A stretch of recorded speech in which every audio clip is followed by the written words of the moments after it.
أعزائي الفيلمرز في كل مكان، مرحبا بكم. كما عودناكم كل عام نعمل لكم فيديو نستعرض فيه الأفلام المرشحة لجوائز الأوسكار ونشارككم توقعاتنا بالفائزين. حتقول لي يا عمي بلا أوسكار بلا كلام فاضي، يهود وأهدافهم سياسية معروفة. حقول لك يعني مش بالضرورة، وبعدين شئنا أم أبينا هي أشهر جوائز سينمائية في العالم، لهم أكثر من 90 سنة العالم يقدموا جوائز. حتقول لي أصلا ما في أفلام كويسة هذه السنة، راجع أتاك أون تايتن أصرف لك. حقول لك صدقني في افلام كويسه، بس انت شكلك ما شفت التوب 10. روح شوفها والله في افلام كويسه. حتقول لي يا عمي، اقول لك اهدى ولد، روق خلاص وركز معايا في استعراض ترشيحات جوائز الاوسكار في الحفل 93 لافضل افلام سنه 2020. ليتس جو. برضك السنة الماضية وقلت لي الشور عشان المغسلة عشان عبادي. السنة هذه ايش عذرك؟ وربي قلت له مستعجل، يمين بالله قلت له مستعجل، بس ما خلص يا برو. وبعدين انت ايش حارق رزقك يا برو؟ انا كل الناس ترى ما حد هرج الا انت، بس تبي تخرب لي الليتس جو حقتي، صح؟ تبي تخرب الليتس جو حقتي. سيبوكم منهم، ليتس جو.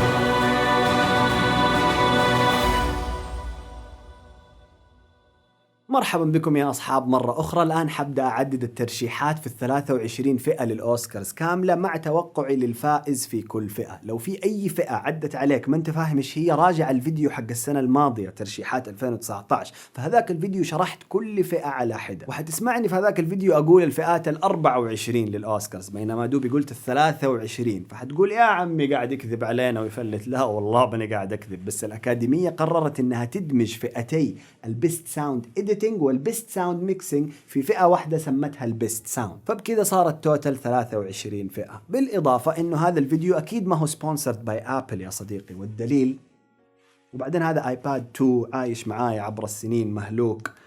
وبعدين لو تيجي تبي تقارن بين الآيباد وباقي التابلتس اللي في العالم، يا عمي خش في الموضوع. أبشر، بعدين حنسوي مراجعة للآيباد في فيديو لوحده. أفضل ممثل في دور رئيسي، وعندنا الترشيحات: رز أحمد في ساوند اوف ميتل، أداؤه جيد بس ساوند اوف ميتل فيه له أشياء كثير ثانية خلت الفيلم رهيب. تشادويك بوزمان الله يرحمه توفى في مارينيز بلاك بوتم.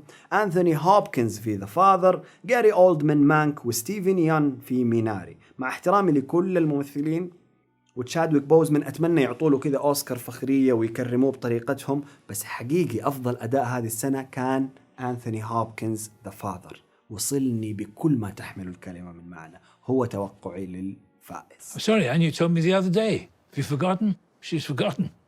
Paris. They don't even speak English there. الفئة الثانية أفضل ممثل في دور مساعد، وعندنا ساشا بارون كوهن The Trial of the Chicago 7، دانيال كالويا جوداس and the Black Messiah، ليزلي أودم جونيور في One Night in Miami، بول ريسي Sound of Metal، ولكيث ستانفيلد جوداس and the Black Messiah. وهنا عندي معضلة مع الأكاديمية، كيف دانيال كالويا ولكيث ستانفيلد كلهم يترشحوا في البيست سبورتينج رول في جوداس and the Black Messiah، إذا الاثنين سبورتينج مين الليد؟ مين الممثل الرئيسي؟ أنا بالنسبة لي لكيث ستانفيلد كان المفروض يترشح في أفضل دور رئيسي، ودانيال كالويا يترشح هنا في السبورتينج رول، وهو بالنسبة لي توقع الفائز مع احترامي لبول ريسي اللي كان مرة ممتاز في ساوند اوف ميتل. نيجي لأفضل ممثلة في دور رئيسي، وعندنا فيولا ديفيس مارينيز بلاك بوتم، أندرا داي ذا يونايتد ستيتس فيرسز بيلي هوليداي، فانيسا كيربي بيسز اوف وومن، فرانسيس ماكدورماند نوماد لاند، بروميسينج يونج وومن كاري ماليغان. قلبي يتقطع في الاختيار ما بين فرانسيس ماكدورماند في نوماد لاند وفيولا ديفيس في مارينيز بلاك بوتم، وحقيقة أخذت وقت عشان أقرر. فرانسيس ماكدورماند مرة قوية مرة حقيقية، بس فيولا ديفيس another level. أنا بالنسبة لي شالت الفيلم. فيلم مارينيز بلاك بوتم من غيرها ما يسوى، فحقيقي توقعي فيولا ديفيس.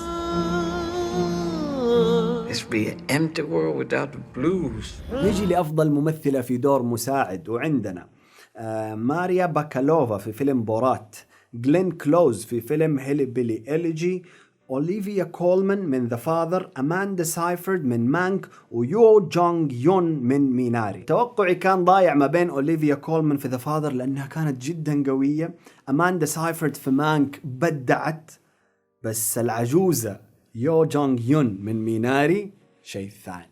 أخذت قلبي، أخذت عقلي، رهيبة. لذلك توقعي هو يو جونغ يون من ميناري. 할머니는 진짜 할머니 같지 않아요. نيجي للأنيميتد فيتشر فيلم، وعندنا Onward, Over the Moon, A Shaun and the Sheep the Movie, Soul وولف ووكرز. وكما يعرف الجميع أكيد توقعي هو سول، لأنه هو حقيقي أفضل فيلم أنيميشن هذا العام، إن لم يكن من أحد أفضل أفلام السنة أصلاً ككل. Don't miss out on the joys of life. نيجي لفئة السينماتوغرافي، وعندنا المرشحين جوداس اند ذا بلاك ميسايا، مانك، نيوز اوف ذا وورلد، نوماد لاند وذا ترايل اوف ذا شيكاغو 7. وهنا حيكون ما بين مانك ونوماد لاند. مانك السينماتوغرافي فيه كان بدعة، الاختيار الأبيض والأسود والفريمات وحركة الكاميرا خرافة. ونوماد لاند كان فيه له كومبوزيشنز وفريمات خرافية. فبعد التردد حقول Nomadland. I maybe spent too much of my life just remembering. نيجي للكاستم ديزاين، تصميم الملابس، وعندنا إيما، مارينيز بلاك باتم، مانك، مولان وبينوكيو. بما إني ما شفت بينوكيو ولا إيما، فتوقعي حيكون ما بين مارينيز بلاك باتم ومانك. حقول مانك لأنه تصميم ملابس الثلاثينات وزمان وهوليوود، فأتوقع جهدهم كان أكبر، فحقول مانك. Why I always want Mank around. نجي للبيست اتشيفمنت ان دايركتنج، الإخراج، وعندنا Another Round توماس فينتربرغ، مانك ديفيد فينشر، ميناري لي آيزاك تشانغ، ونوماد لاند كلوي جاو، وبروميسينج يونغ وومن إمرالد فينل. طبعا اختيار صعب هنا، لأنه ميناري ومانك وأنذر ما حختار مانك ولا حختار نوماد لاند، وحضيع ما بين ميناري وأنذر راوند، لأنه كلها أفلام تطعنك في قلبك بس ترجع تشفي قلبك. أنذر راوند توماس فينتربرغ. Good job. نجي للبيست دوكيومنتري فيتشر، وعندنا كولكتيف، كريب كامب، ذا مول ايجنت، ماي اوكتوبس تيتشر، وتايم. بما اني ما شفت ذا مول ايجنت ولا كريب كامب، فاختياري حيكون ما بين كولكتيف، ماي اوكتوبس تيتشر، وتايم. وكلها قوية، كلها لازم تشوفوها حقيقي، بس اختياري حيروح على كولكتيف، لانه مو بس قوي كمشاهدة، قوي في الامباكت، في ردة فعله على البشر.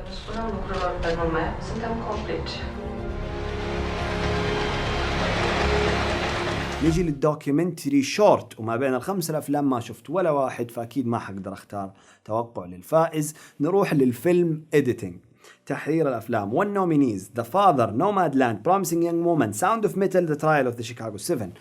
وهنا Sound of Metal, The Father و The Trial of the Chicago 7 ممكن هذول اللي أبغى أختار منهم، وحختار The Trial of the Chicago 7. الطريقة اللي تمنتج فيها The Trial of the Chicago 7 بديعة. اختيارات إيرون سوركن وانتقالاته عبر الزمن كانت رهيبة، في اختياري حيكون The Trial of the Chicago 7. ونجي للإنترناشنال فيتشر فيلم، أو زي ما يسموها أفضل فيلم عالمي أو أفضل فيلم أجنبي. والترشيحات عندنا Another Round, Better Days, كولكتيف الدوكيومنتري نفسه ما غيره، الرجل الذي باع ظهره من تونس، وكوافيداس آيدا من بوسنيا، الفيلم اللي حطه مهدي في التوب 10 حقته وأنا لسه ما شفته، وبما إني ما شفته ما حقدر أختاره، فعندي الرجل الذي باع ظهره لازم الكل يشوفه رهيب، بس ما حختاره. كولكتيف اخترته في الدوكيومنتري فما حختاره هنا. Better Days ما شفته، فاختياري حيروح على Another Round اللي كان المفروض يترشح البيست بيكتشر، من أروع أفلام السنة Another Round. نجي للميك اب اند هير ستايلينج، والترشيحات إيما، هيلي بيلي إلجي، مارينيز بلاك باتم، مانك، بينوكيو. مارينيز بلاك باتم كان فيه له شغل ميك اب وهير ستايل خرافي، ومانك أيضا، بس مانك كان السكيل حقه أضخم وأكبر، فأعتقد إني حروح مع مانك. Not all characters are headliners. Some are secondary. نجي للميوزك أوريجينال سكور، السكور الأصلي، والاختيارات عندنا The Five Bloods، مانك، ميناري، نيوز اوف ذا وورلد، وسول. The Five Bloods كان السكور حقه جيد بس مو لدرجة يترشح. مانك أيضا كان جيد، نيوز اوف ذا وورلد كان جيد، سول كان ممتاز، ميناري كان ممتاز. صدق حقول ميناري. I'm not pretty. I'm good looking.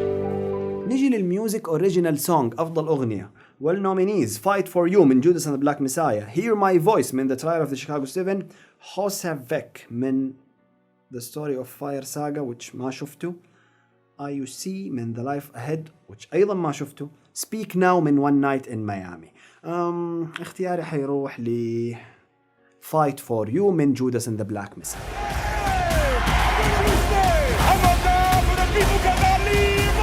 ونجي للبيست بيكتشر أفضل فيلم هذه السنة، وهذه الفئة الوحيدة من الأوسكارز اللي يخلوا لها 8 ترشيحات مو 5، وتوقعي حيروح لي آخر الفيديو. ما حقول لك يا الحين لأني عارف تبغى تشوفه وتجري ما تبغى تشوف باقي الفئات، استنى لنهاية الفيديو. ننتقل لبرودكشن ديزاين أفضل تصميم إنتاج وديكور، والنومينيز The Father، ما رين إز بلاك بوتم، مانك، نيوز اوف ذا وورلد وتنت. برودكشن ديزاين في نيوز اوف ذا وورلد وتنت كانوا جيدين، بس في مانك كانوا هائلين. الطريقة اللي تصورت فيها هوليوود في هذاك العصر كانت خرافية. The Father البرودكشن ديزاين كان بديع، البيت كيف كان يتغير وكيف كان، من غير ما نحرق على الناس، بس اختياري حيروح مع مانك. This is a business where the buyer gets nothing for his money but a memory. What he bought still belongs to the man who sold it. That's the real magic of the movies. نيجي للشورت فيلم انيميتد، الخمسة كلهم ما شفت منهم ولا واحد للأسف، فما حقدر اختار أي واحد.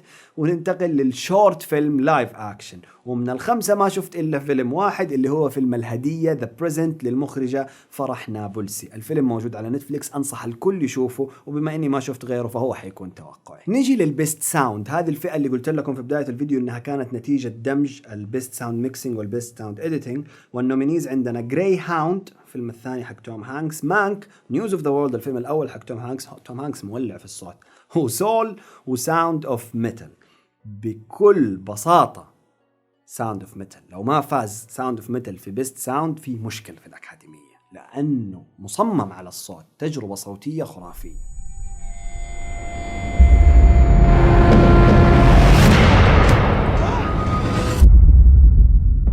نيجي للفيجوال افكتس المؤثرات البصرية، والنومينيز Love and Monsters، The Midnight Sky حق جورج كلوني، مولان، The One and Only Ivan which ما شفته، وتنت. The Midnight Sky فيلم ما ابو شيء، يعني ما هو ممتاز، ما ابو شيء لدرجة ما ذكرته حتى في القائمة الشرفية، بس فيجوال افكتس كانت فيه جيدة إلى حد ما. مولان اوكي، وتنت تعرف نقول تنت بما انه ما حنقوله تقريبا في اي فئة ثانية. تنت. Would you like to die? Old. You chose the wrong profession. نيجي لأفضل كتابة adapted screenplay، بمعنى نص مبني على رواية أو قصة قبله، وبعدها حنتكلم عن الأوريجينال screenplay النص الأصلي. بس بالنسبة للأدابتد عندنا بورات، The Father، Nomadland، One Night in Miami، وThe White Tiger. Nomadland ولا The Father؟ كان مكتوب أحسن. The Father، أنا آسف، معليش ماكدورماند، معليش كلوي جاو، The Father. فلوريان زيلر قدم جيرني كذا، تجربة تدخلها ما تخرج منها نفس الشخص، فأفضل كتابة adapted The Father. I am not leaving my flat! This really is my flat. Isn't it? أفضل كتابة أوريجينال سكرين بلاي، أفضل نص أصلي، عندنا جوداس اند ذا بلاك مسايا، ميناري، Promising Young Woman، Sound of Metal، وThe Trial of the Chicago 7. Sound of Metal actually مكتوب بشكل مرة بديع، جوداس اند ذا بلاك مسايا مكتوب بشكل خرافي، ميناري برضو مكتوب يا الله.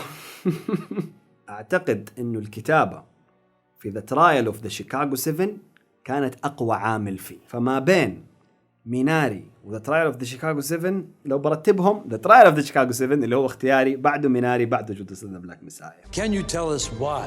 Because this is my courtroom.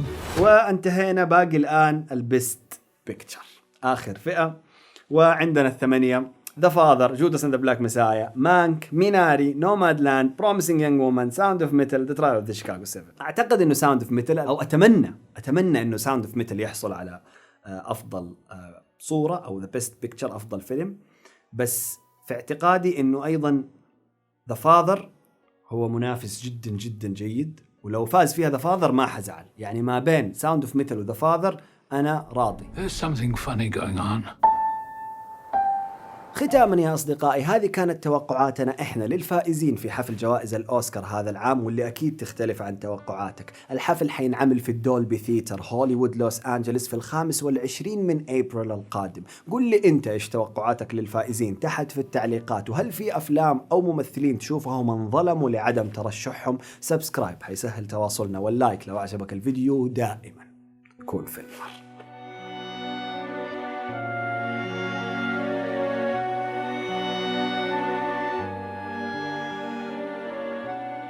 لا بس حقيقي مو عاجبك الشغل. حقيقي ديجافو.